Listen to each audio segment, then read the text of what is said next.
7 वाजता आपण MPSC previous year question आहे त्याचा अनालिसिस घेत असतो. आजचा आपला प्रश्न आहे घटक सेवा पूर्व परीक्षा 2024 ची.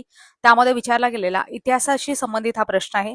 प्रश्न आहे कोणत्या व्हाईसरॉयच्या कालखंडात जिल्हा लोकल बोर्डाची स्थापना झाली? यामध्ये ऑप्शन दिलेले आहेत Lord Ripon, Lord Lytton, Lord Curzon आणि लॉर्ड वेलेस्ली. या प्रश्नाचं योग्य उत्तर आहे लॉर्ड रिपन. आता लॉर्ड रिपनच्या काळामध्ये झाली तर रिपन बद्दल आपल्याला माहिती पाहिजे. कार्यकाळ 1880 ते 84 या दरम्यान होता. यांनाच आपण काय म्हणतो father of local self government म्हणजे स्थानिक स्वराज्य संस्था याचे जनक म्हणून कोणाला ओळखलं जाते? लॉर्ड रिपन यांना ओळखलं जाते. 18 मे 1882 रोजी त्यांनी स्थानिक स्वराज्य संस्थांचा प्रसिद्ध रिपन ठराव मंजूर केला. हे सुद्धा माहिती पाहिजे. यांनीच बोर्डाची स्थापना केली. कोणता? जिल्हा लोकल बोर्ड. यांच्या ठरावानुसार जिल्हा स्तरावर जिल्हा लोकल बोर्ड स्थापन करण्याची शिफारस त्यांनी केली होती. याचा उद्देश होता की स्थानिक प्रशासनामध्ये लोकप्रतिनिधींचा सहभाग वाढवणे आणि भारतीयांना राजकीय शिक्षण देणे. एक तरतूद सुद्धा यामध्ये केली होती की या बोर्डातून निवडून आलेल्या जे काही इलेक्टेड मेंबर असतील त्यांचं बहुमत असायला पाहिजे आणि अध्यक्ष शक्यतो बिगर सरकारी असायला पाहिजे अशी तरतूद त्यांनी केली होती.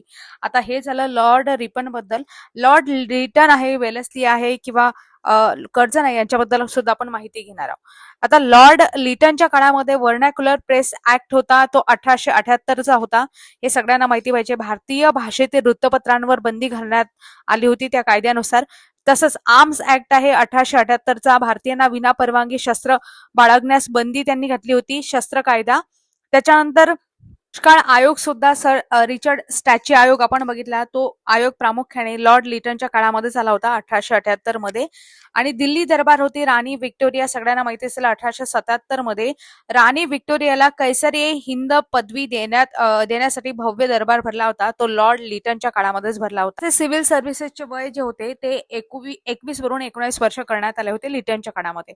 त्याच्यानंतर लॉर्ड कर्झन आपल्याला 1899 ते 1905 दरम्यान पाहायला मिळते. बंगालची फाळणी जी आहे ते याच यांच्या कार्यकाळात झाली होती. भारतीय विद्यापीठ कायदा होता 1904 चा, रॅले कमिशनच्या शिफारशीनुसार विद्यापीठांवर सरकारी नियंत्रण वाढवलं होतं. तसेच दुष्काळ आयोग होता 1901 चा, मॅकडोनल्ड यांच्या अध्यक्षतेखाली नेमला गेला होता. आणि रेल्वे बोर्डाची स्थापना 1905 मध्ये लॉर्ड कर्झनच्या काळामध्ये झाली होती. त्याच्यानंतर लॉर्ड वेलेस्ली आहे. लॉर्ड वेलेस्लीच्या कार्यकाळामध्ये तैनाची फौज, तसेच चौथे इंग्रज म्हैसूर युद्ध, दुसरे इंग्रज मराठा युद्ध, फोर्ट विलियम कॉलेज वगैरे त्याची स्थापना हे कोणाच्या कार्यकाळामध्ये झालं होतं? लॉर्ड वेलेस्लीच्या.